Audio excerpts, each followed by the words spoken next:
Lord's వేదికగా జరిగిన మూడో టెస్ట్ మ్యాచ్లో థ్రిల్లింగ్ విక్టరీ కొట్టిన ఇంగ్లాండ్ టీంకు ఐసీసీ షాక్ ఇచ్చింది.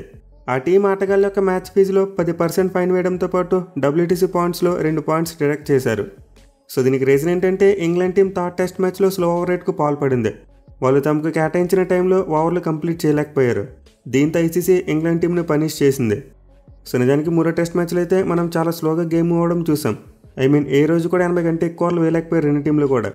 దీంతో రెండు టీంలకు ఖచ్చితంగా స్లో ఓవర్ రేట్ పెనాల్టీ పడుతుంది అనుకున్నాం.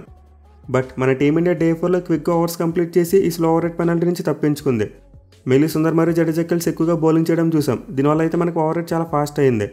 కానీ ఇంగ్లాండ్ టీం విషయానికి వస్తే మాత్రం వాళ్ళ ఏకైక స్పిన్నర్ బషీర్ ఇంజర్ అయ్యాడు. దీంతో టీం ఎక్కువగా పేస్ బౌలర్స్తోనే బౌలింగ్ చేయవలసి వచ్చింది.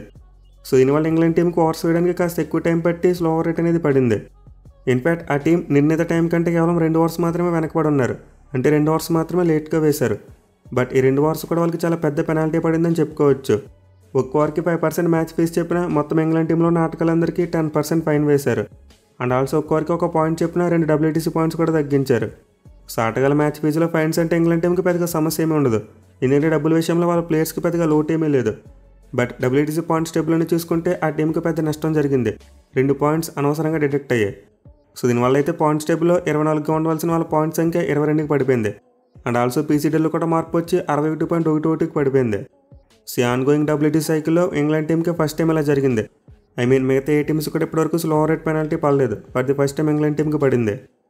లాస్ట్ టైం WTC సైకిల్ కూడా ఇంగ్లాండ్ టీం ఇలాంటి పెనాల్టీస్ కారణంగా చాలా ఇబ్బంది పడింది. ఇన్ఫాక్ట్ ఓవరాల్గా 22 పాయింట్స్ డిడక్ట్ చేశారు వాళ్ళకి.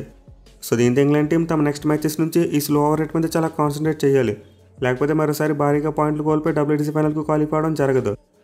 ముందు చెప్పుకుంటే లాస్ట్ టైం ఆ టీం స్లో ఓవర్ రేట్ కారణంగా 22 పాయింట్లు కోల్పోయింది. దీనివల్ల 5వ స్థానానికి పడిపోయి WTC ఫైనల్కు క్వాలిఫై కాలేకపోయారు.